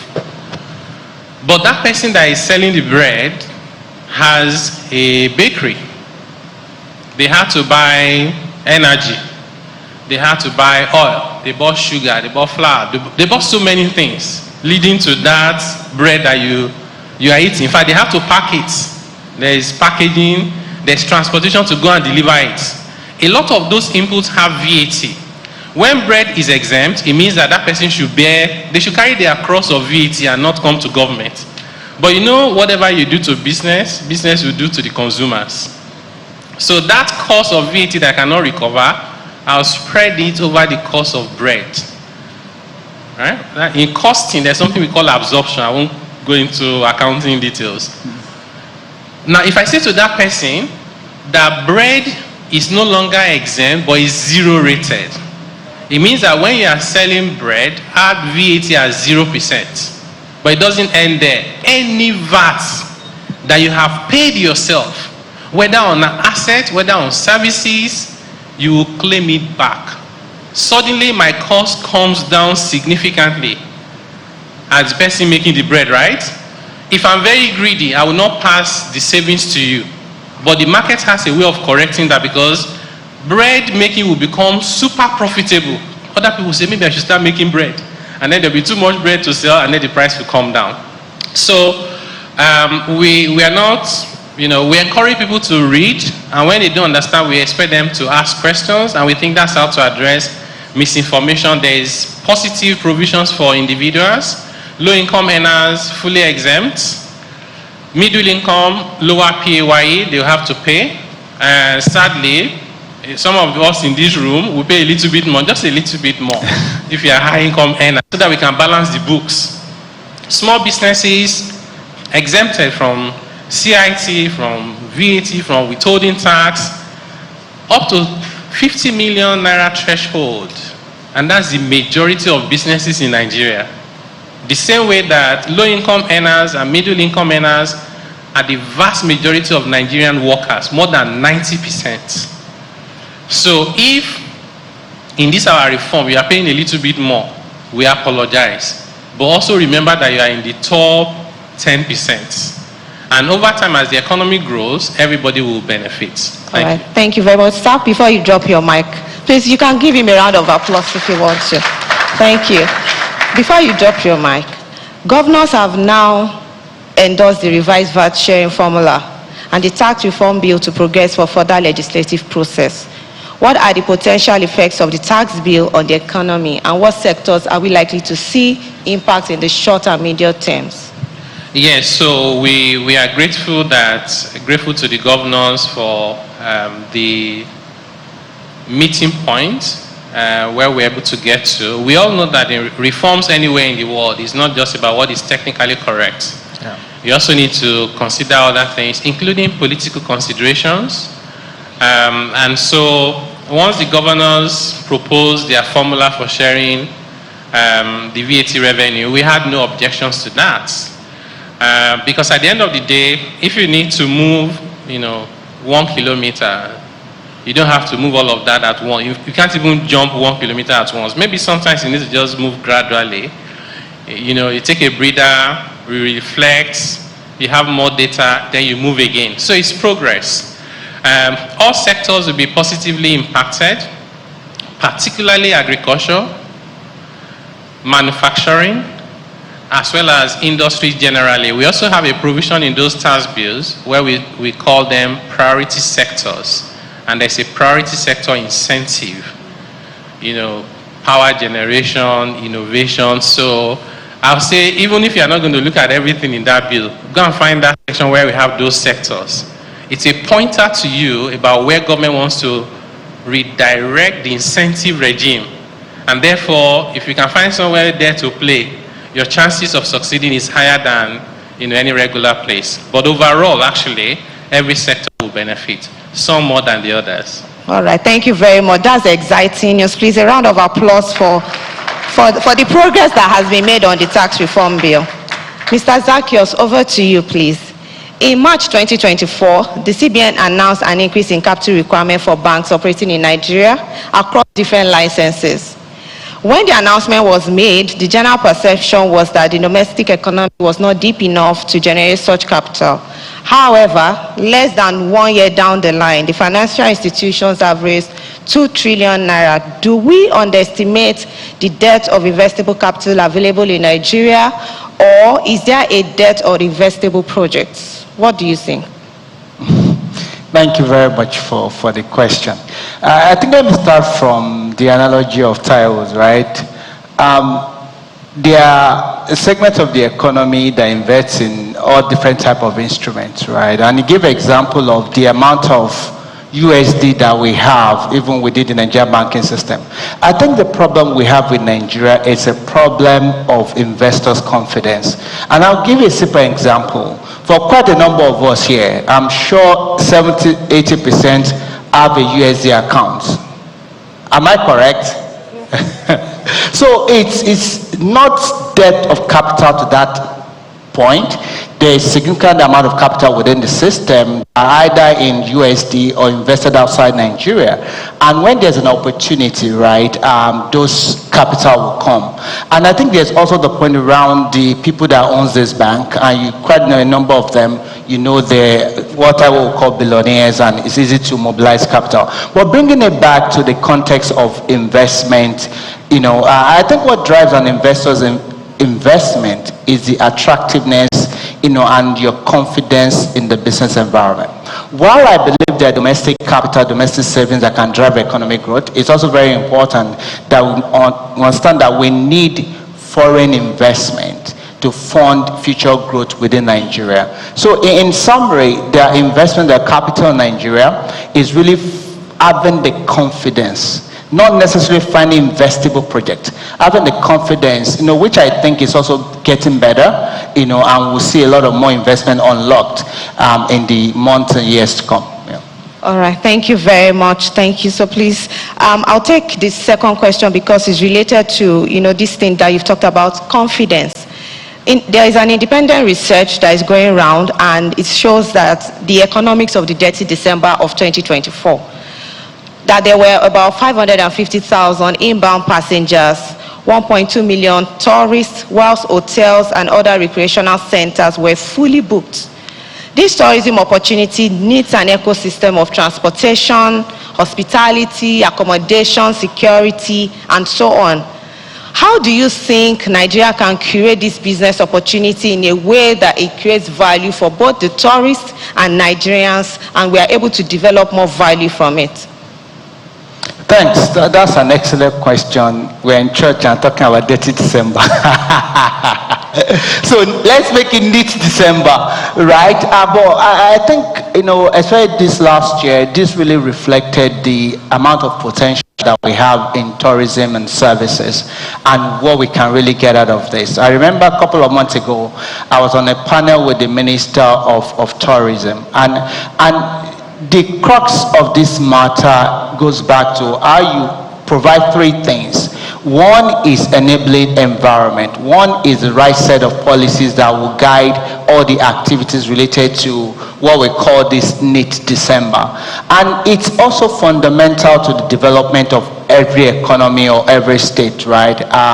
Obviously, if you build the right infrastructure set, right, it also helps, the activities that you see around, dirty December, right? But what we must do is to have that deliberate, like when you go to Brazil, you know about all the different type of carnival they have. It is sort of announced, globally, and people want to go visit. So it's almost elevating this to a carnival life level, and obviously government has a significant role to play.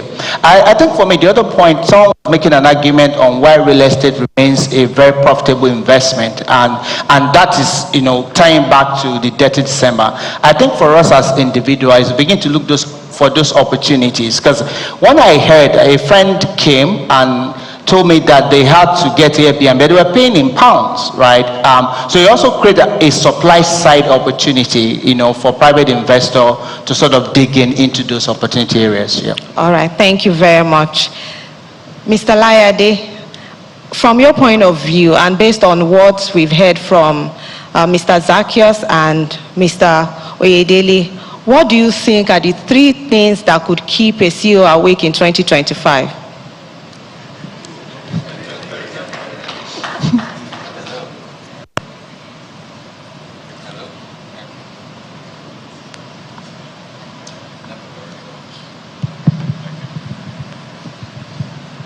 Thank you. What can keep a CEO awake?